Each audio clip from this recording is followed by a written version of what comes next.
Hello again, it's me, Dan Baker from the Barbican Theatre in Plymouth, and we're back with another B-Hive video for you. So I'm here to give you another little bit of producing insight, and today we are going to look at how booking a show works, and in particular the types of deals and things you might be looking at in your contracts. So obviously, whilst we can't do shows in performance spaces at the moment, eventually we'll be back into theatre spaces, and eventually artists will be booking tours and speaking to venues and planning all of that stuff. So just while we have the opportunity, I thought we would have a little look at some of the kind of terms that might come up in contracts and the conversations people might have in terms of financial deals with booking a show. So we have a few little pointers for you, so let's take a look. So here are a few things you might see in a performance contract. So basically what we're going to look at in particular is the main types of financial deals you might see when booking for a show. So we'll start off with one of the obvious ones, the box office split. So the box office split, fairly self-explanatory really. As a company or artists, you take a percentage share of the box office takings. So if you are selling £1,000 worth of tickets, you will take a percentage of that to cover your fee.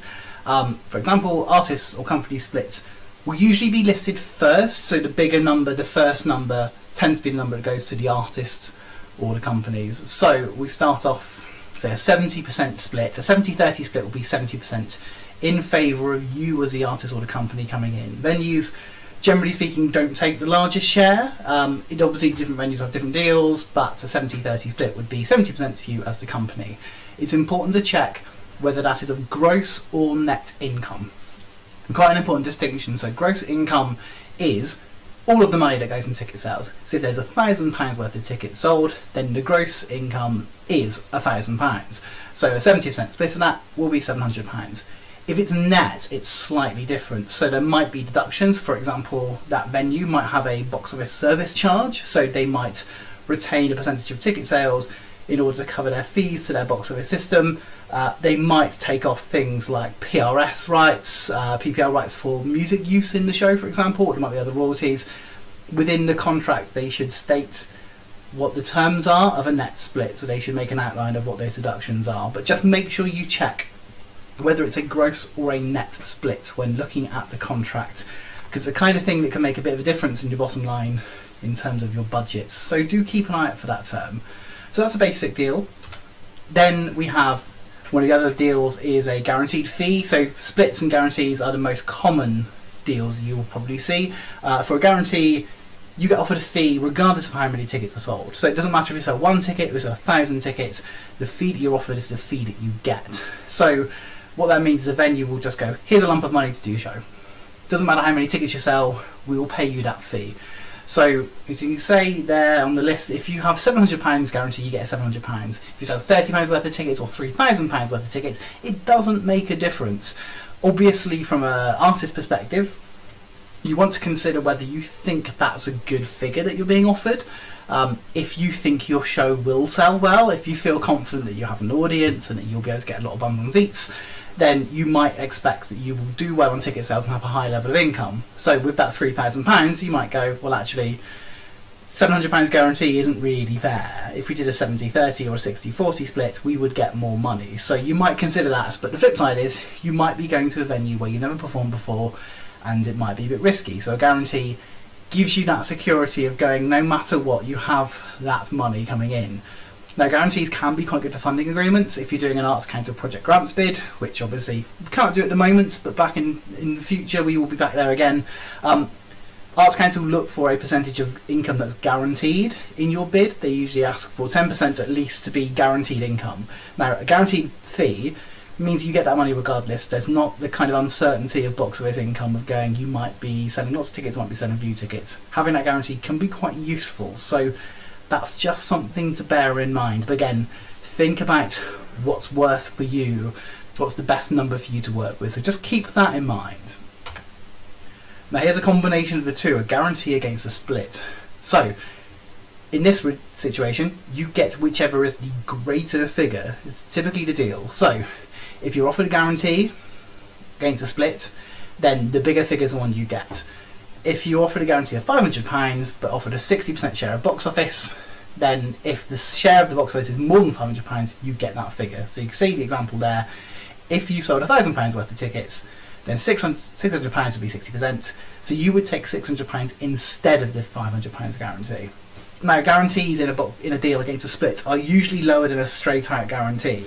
Venues are generally trying to kind of mitigate the risk, so they're kind of incentivising you as a company or an artist to encourage more people to book tickets. It's quite a sensible kind of programming opportunity for both parties in many situations to say, okay, we want your show. We don't want to put it all on box office sales to make sure the money comes in. We can't necessarily give you the biggest fee in the world, but we'll find a balancing ground between the two. So again, this is a situation where you have to look at your own numbers and see what you think is sensible and what you think is the right thing to do. If you just do the calculations beforehand, then you can realise again what you think is a worthwhile guarantee, and also if you think you can do more, then it incentivises you to really push your marketing to try and get more bums on seats. Look at the difference between your full box office potential, the maximum you can make on ticket sales, and the guarantee, and see what the difference is, and see if you can make that difference up. So guarantees against splits, again, would be a really useful model to look at. If you get offered a split or a guarantee that you're not massively comfortable with from a venue, you can always try and negotiate a guarantee against a split to see what you do. And likewise, venues will turn around to you often and say, this figure, actually we'd like to negotiate a guarantee against a split.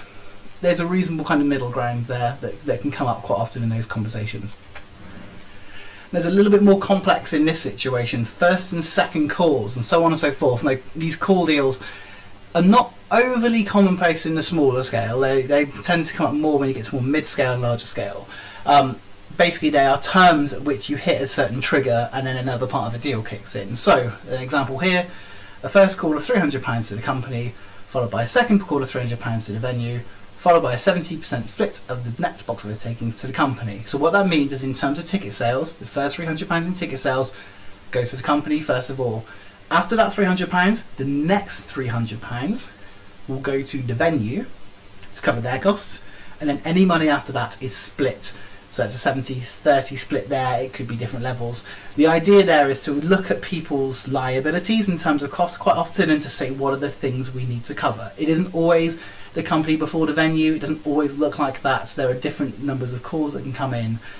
But again, it's a slightly more complex deal that you can look at. But it is something else that might come up. So quite often you might see these things accompanying co-producing deals, whereby there are costs being covered by one party in order to make the show happen. So that cost comes in as a first call, and so on and so forth. So again, they're not as commonplace, particularly for artists who are beginning their careers, but it's something that may come up occasionally. So it's worth keeping an eye out for those.